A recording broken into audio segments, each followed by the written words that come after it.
nimesema, if he likes, he can take me to court. I don't care. Kwani ni kesho. Now, I want to tell you what is going to happen to Kenya, because Ruto was asked a very clear question. He was told that what are you going to do about the voices of the dissenting voices of the youth? What are you going to do about it? What can you do so that you can satisfy the needs and the calls of the youth on the ground? Ruto refused to answer that question. He claimed that the constitution does not provide anything. Listen, you are mad. Mr. President, you mean that if you die today, we cannot have a president? Ruto, you think that if you leave office today, Kenya will not move? Kenya will survive without you. If you drop dead today, Ruto, Kenya will move. The constitution has a provision for you to actually leave office. That is why we, the people, have the power. We have the sovereignty. We have the power, and we are constitutionally protected, so that we can make sure we can recall the MPs. We can actually recall all MPs home to a point that you are going to be forced to dissolve parliament. So don't pretend that you know the constitution more than us. We understand the constitution and what it entails. You can leave the office by resignation. When the people that you have been tasked to protect are no longer trusting you, are no longer satisfied with your work, the option you have is to resign. That is what you need to do. As a president, you cannot force us to like you. You cannot force us to be your subjects. We put you in office. We can also remove you from that same office. And I want to tell you, Ruto, very clearly so that you can get it in your head. The right to protest, the right to revolt, the right to actually even burn can happen when people are dissatisfied. Revolutions do not come when people are laughing. You don't fight an oppressive regime. You don't fight anarchy with smiles. You don't. Anarchy is fought with force. What you are doing is that you are taking away the livelihoods of Kenyans from them. You are making Kenyans homeless. You are rendering Kenyans not able to have 3 square meals a day. So you think we are going to approach you politely? No way. There is no room for conversation with Ruto. Ruto must go. There should be no room for conversation. There has been room for conversation for the past 2 years. This man today showed me today what I saw from him. He even said that the members of parliament that voted yes have the best interest of Kenyans at heart, which means this man is not genuine about withdrawing the finance bill. He doesn't care. He said that the MPs that voted yes have our interest at heart. How can a man that wants to tax sanitary towels and tax diapers say that they have the interest at heart? How can a man that wants to give his wife 600 billion per year say that he has our interest at heart? How can a man who wants to tax digital spaces where the youth depend on doing their business today, he wants to tax digital spaces where we use TikTok, Facebook to do our business as the youth, say that he has our interest today? How can a man who wants to make sure when you send 1,000 Kenya shillings, you're going to be charged almost 400 Kenya shillings, say that he has our interest today? How can a man who wants to make sure we cannot even acquire land in Kenya say he has our interest today? How can a man who makes sure that he's creating divisions by anatengeneza vipengele kuu katika hiyo finance bill ya kusema ya kwamba as a family people should pay tax individually, wife and husband individual? What the fuck? Kenyans, I've told you, the revolution must continue. We will not be silenced, and we have the provisions by constitution for us to push for this man to go home. He needs to go home. Ruto needs to go home. And the fact that Ruto is talking about conversation, my friend, is too late. We do not need conversation. What we need is legislation and you to resign, period. When you resign, we are going to create a pathway where we can actually have a new election under a new electoral system that is going to ensure we have people who have our interest at heart be put in power. We don't need you in that space. You are no longer going to be our mouthpiece because you don't care about us. A president is a custodian of his people. A president is supposed to speak with one voice. A president cannot be tribal. A president cannot be creating anarchy. A president cannot be pro-abduction. A president must be able to call out the police, of which he is the commander-in-chief of armed forces. And for that, I will say, guys, the human rights situation in Kenya is horrible today. We are having people being abducted. We are having people disappearing, and we cannot be silent. We shall not be silenced. This same Ruto is forgetting that because of the silence and the anarchy that happened when the 2007 elections, this man was taken to the highest court in the world, ICC. And the same Ruto and his government cronies made sure that in 2013, Kenya became the first country to withdraw from the ICC. Kenya withdrew from the ICC. And that has put us as Kenyans in a very difficult situation. Which court are we going to go to when we talk about the violation and the brutality of human rights in Kenya today? Who are we going to go to? We are no longer in the ICC.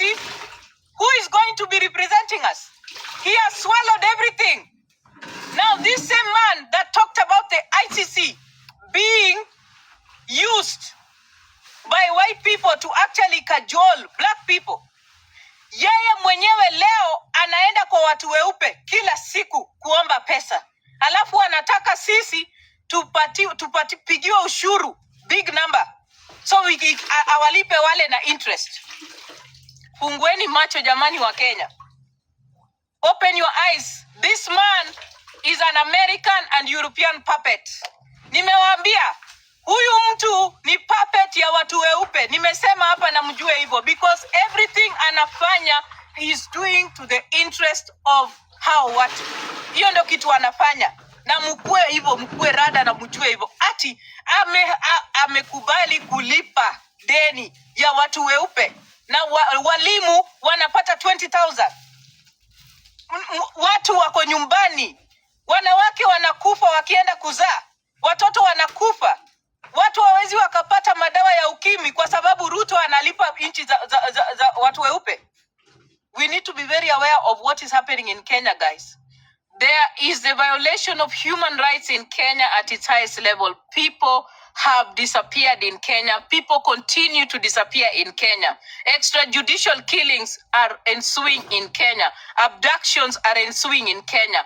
We need to understand that it's important for us to speak out, and we need to come out in our largest numbers. We need to use our spaces to call out our government. We need to call out this government. And for us who are in the diaspora, we need to put our money in the organizations in Kenya that are helping our brothers and sisters that have been held in custody unlawfully, our brothers and sisters that are trying to find their loved ones.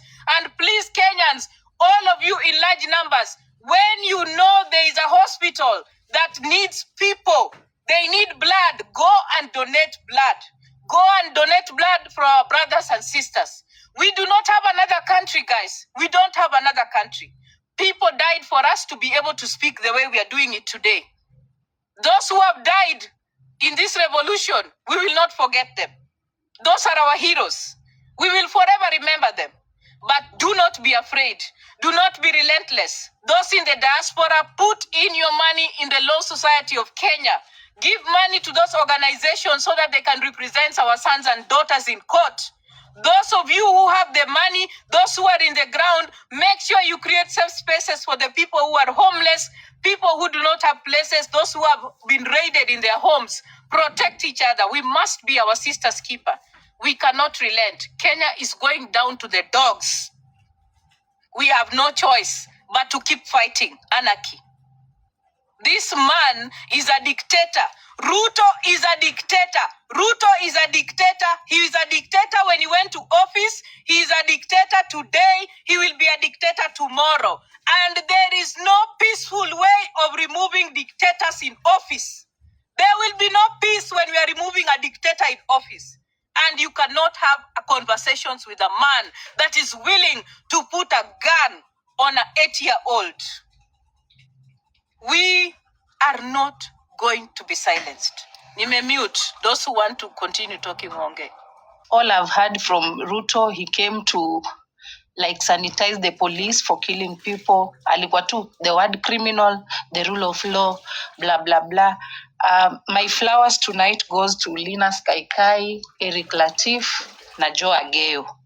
And I hope they'll be safe after this because Ruto explodes at any given moment. So for Ruto, FU times 10. Diana, umemaliza kila kitu. Ruto must go. That is the slogan. Bado tunazidi, aluta continua. And to the fallen soldiers, you are our heroes. Without them, hatungekuwa tumefika mahali tuko. We need a revolution, and the revolution must continue until Ruto atoke kwa kiti.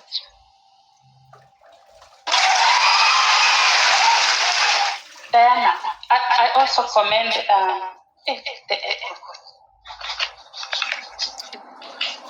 Diana, mute kwanza. Okay, I would like to commend the media personalities that have been there. They really raised our voices. But the way in which our president has been evasive about the answers is really raising more questions. He's been really evasive and making other things or institutions scapegoats for everything that he's answering.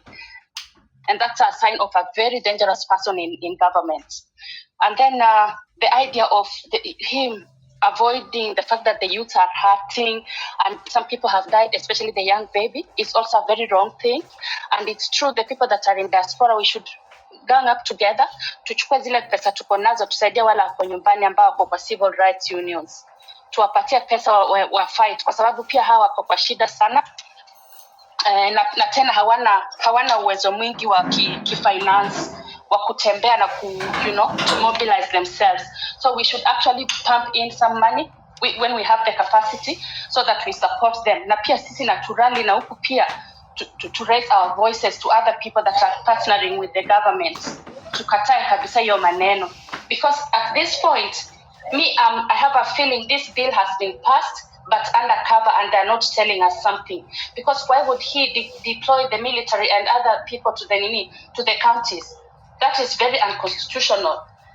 So I just, this is a very emotional day. Like ningesema vitu vingi sana, but I'm really emotional. Like I can't believe we actually voted him in. And he should also make sure he makes an electoral board as early as now, asitucheleweshe, because in case of anything, we will want new elections. That's all I wanted to say.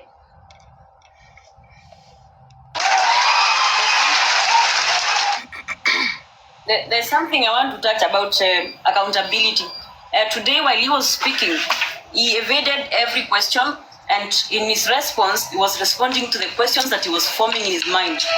With obsession towards finance bill, potatoes, he's not even answering the questions that he was being asked. Now, when we talk about accountability, first, UAE donated 15 USD dollars. That is 2 billion shillings on 10th mwezi wa 5, 2024. India gave 1 million, and European Union gave 500,000.